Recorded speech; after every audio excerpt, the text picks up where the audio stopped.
Cancers behind our existential meltdown. Before reviewing any of the existential meltdown segments, you should review the 24-4 slideshow. The world's outlook is very depressing, and it is important to have hope if someone says there is no Santa Claus. All cancers consume more resources, time, than they produce until they destroy the system upon which they depend. Most cancers are contagious, generating the malignant carriers of distant doom. Humanity has some core contagious cancers that take different forms within attitudes, economics, education, employment, media, taxes, and politics. Cancers of truth. If you act according to a lie, do you create or destroy time? People who live lies, known as personal truths, are a cancer unto themselves and unto others. Personal truths melt away time compared to absolute truth. Absolute truths exist independent of humanity and human awareness. For instance, did and does God exist independent of man? If one pursues and observes absolute truth, then one will waste less time. One will be part of the solutions rather than part of the time-wasting problems. Personal truths are the lies that a person keeps churning. They are cancers of truth. Personal truths are used to justify actions which waste the time of the person and others. Personal truths are the hallmark of lazy, insecure people who constantly lie to themselves in the face of absolute truth. Personal truths are the realm of the ignorant and the deceitful, not the stupid nor the naive. Personal truths are the refuge of those who do the talk, but not the walk. Who personifies personal truth as a way of life? George Tucker Bush. Some personal truths speak for themselves when grouped together. It's George Orwell. A hallmark of a person who lives the lies of personal truth is that all questions, no matter how specific, are stonewalled with the sound bites of a few personal truths. Half-truths are a form of personal truth that revere the absolute truth when matched with the other half. Half-truths, like all lies, waste time. William Shakespeare. Half-truth, ignorance is bliss. Full truth, until the ignored problems blitzkrieg your life. Neville Chamberlain. Half-truth, peace in our time. Full truth, with World War in your time. George Tucker Bush. Half-truth, prosperity in my time for me and mine. Full truth, but else time, poverty for you and yours. Billy Jefferson Clinton. Half-truth, I didn't have sex with that girl. Full truth, for she had sex with me. George Tucker Bush. Half-truth, leader. Full truth, cheerleader. Symbols rather than substance. To choose a personal truth over an absolute truth is to choose the symbols of time over the substance of time. This is why personal truths waste time and melt down existence consistently. The different examples of our existential meltdown can be contrasted as people choosing the symbols instead of the substance of creation, production, well-being, or happiness. You can not have more time if you waste time. Happiness is a matter of free time. The rise of attention deficit hyperactive disorder is more than excessive diagnosis. Diet, environment, and obesity have increased ADHD occurrence. As ADHD increases proportionally within the population, the problem-solving abilities decrease, while the quantity and quality of problems increase.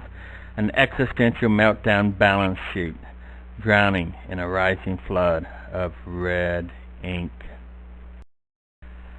Paralleling America's growing obesity of body is the slowing of our minds, with shorter attention spans and greater hyperactivity.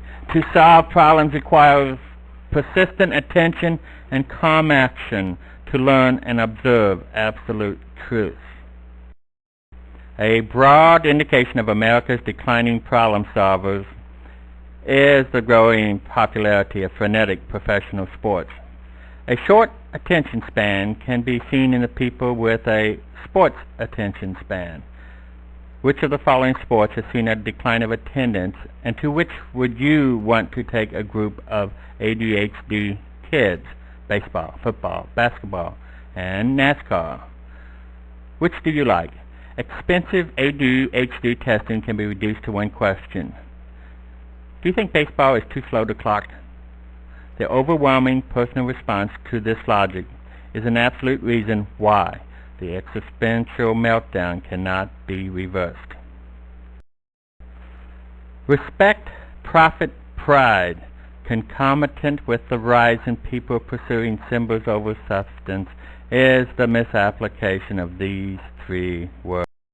Respect is a contraction for re-inspect. If you do not re-inspect the person to whom you give respect, you may be empowering a person who is stealing or destroying your time in life. We are in an existential meltdown because we give respect without re-inspecting to see if time is created or destroyed. Over-respected and under-inspected are our habitual politicians.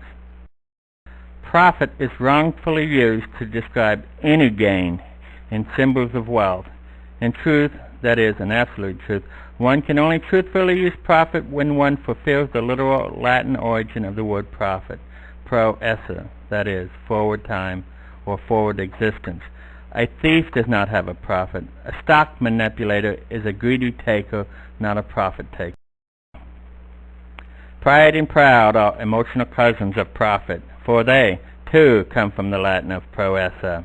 As one cannot have a true profit without creating time, nor can one take pride in one's actions unless one has been profitable, that is, a time creator.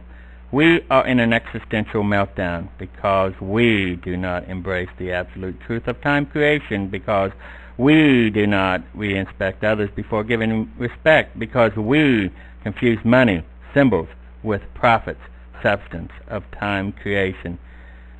In sports, there are only phony profits and pride. Gut reactions. A sign of an ADHD who relies on shifting, waffling, and flip-flop personal truths is the person who is always justifying actions as gut reactions. Suffice it to say that when a political leader directs a nation's future by gut reactions, then that nation will suffer a lot of economic, social, and political bowel movements. Do you think reality TV is more popular with people who have or don't have ADHD? How can we solve our problems with the growing affection for altered reality, whether by drugs, programmers, or politicians? Generational lies. Humanity can be divided into three generations: grandparents, parents, and kids. Each current generation has overrated their time value with the expectation that the other two generations will take care of the overrater. What happens when no one wants to row in the stormy sea? All drown. On a one-on-one basis, friendship is like democracy. For public problems, democracy is the ultimate form of human productivity. Democracy organizes people to prioritize and solve their time-wasting problems with the best leader. Democracy frees people of their problems. Likewise, a friend frees you of your problems. Is this not true? Nothing better conveys the role of friend in freeing you than the fact that the word friend comes from free. People turn to mood-altering substances, drugs, booze, and food to free them from their problems. Unlike a friend, this problem freedom is only for as long as the mood-altering substance is in your system. The ignored problems wait.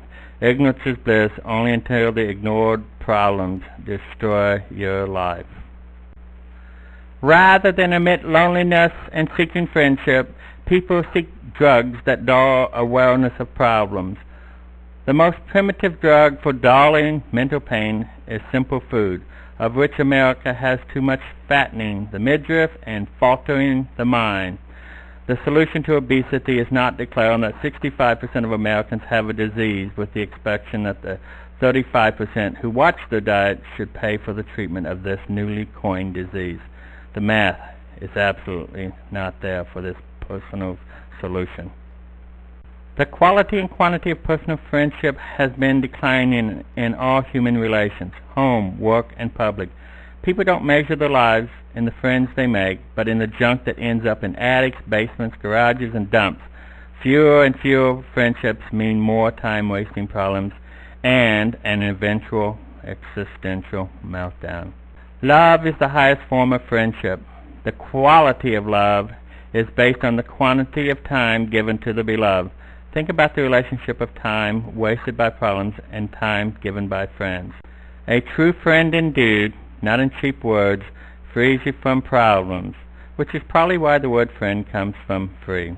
Loving friends free you from many more problems, which is why the word love in Middle English comes from free, frio, brian. Love without investing or committing time is a worthless emotional check written on a bad bank account that is devoid of real substance. The quality and quantity of personal friendship has been declining in all human relations, home, work, and public. People don't measure their lives in the friends they make, but in the junk that ends up in attics, basements, garages, and dumps. Fewer and fewer friendships mean more time-wasting problems and an eventual existential meltdown.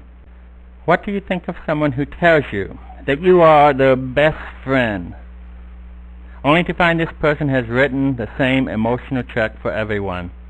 It is like the person who professes love but has no time for you. It's like the couch patriot who has no time for community service. Even worse is the person who says everyone is their number one friend.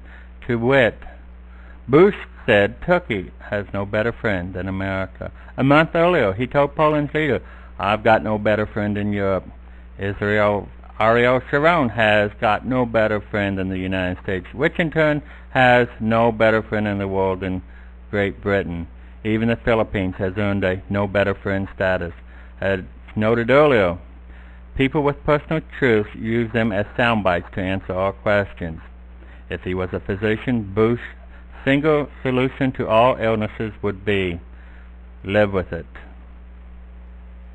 As a businessman before riding Daddy's coattails, his single solution to other people's money was, lose it.